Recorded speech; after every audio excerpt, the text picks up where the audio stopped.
UP के election में समय है अभी, तो उतने लंबे समय तक कोई भी मुद्दा सस्टेन करना थोड़ा मुश्किल होता है, और उसको कंटिन्यूअसली उसके ऊपर अगर आप बात करते रहें तो एक फटीग फैक्टर उसके साथ डेवलप हो जाता है। तो अभी किसको फ़ायदा होगा नहीं होगा, नुकसान होगा नहीं होगा, इस पर ना कमेंट करते हुए हमको ये देखना है कि ये क्या सियासी मुद्दा बन सकता है जब चुनाव आएंगे उस समय।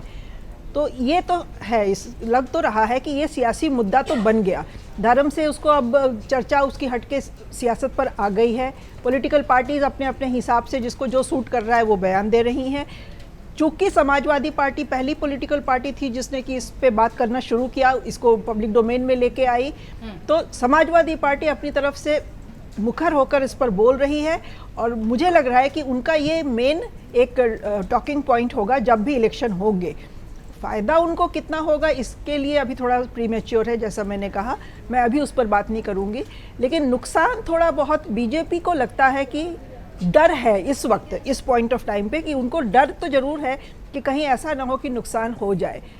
मैं ये नहीं कह रही हूँ कि इसकी वजह से बीजेपी का जो कोर वोटर है वो उसको छोड़ के कहीं और चला जाएगा। जो कोर वोटर है हम उसको इमेजिन नहीं कर सकते हैं कि वो समाजवादी पार्टी को वोट करे। समाजवादी पार्टी का जिक्र इसलिए है कि मेन अपोजिशन में वही है, कांग्रेस तो समाजवादी पार्टी के रहमो करम पे रहने वाली है, और कांग्रेस में इस पर अभी बहुत ज़्यादा एग्रेसिव कोई हमने स्टैंड देखा भी नहीं है। तो कांग्रेस शायद इस मुद्दे से बच के ही इसको उठाएगी, अगर उठाएगी भी तो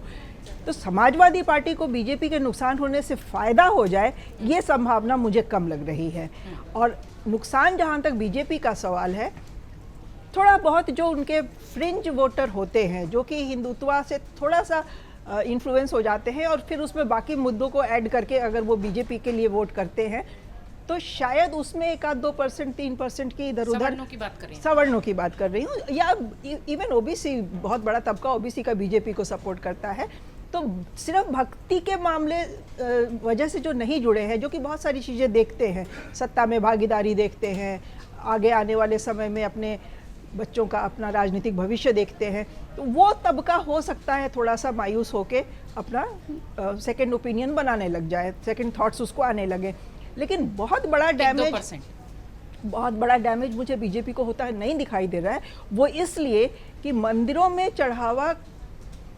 की चोरी कोई उतना बड़ा राजनीतिक मुद्दा है नहीं हमारे देश में। उसके बाद देखिए एक एक करके जैसे बाढ़ सी आ गई है, बद्रीनाथ मंदिर का नाम आ गया, उधर बगलामुखी मंदिर का नाम आ गया, और थोड़ा हम लोगों को जो अपना एक्सपीरियंस भी है वो ये है कि मंदिरों में जो चढ़ावा चला जाता है, फिर हम लोग उसको एज डिवोटीज बहुत ज़्यादा उसके ऊपर चिंता नहीं करते हैं। चूँकि ये मामला चोरी का बन गया है, तो चोरी की वजह से हो सकता है किसी की आस्था आहत हो जाए, और उसकी वजह से वो शायद दोबारा सोचने लगे, बट बहुत मेजर गेन और लॉस मुझे किसी पार्टी का नहीं दिख रहा है।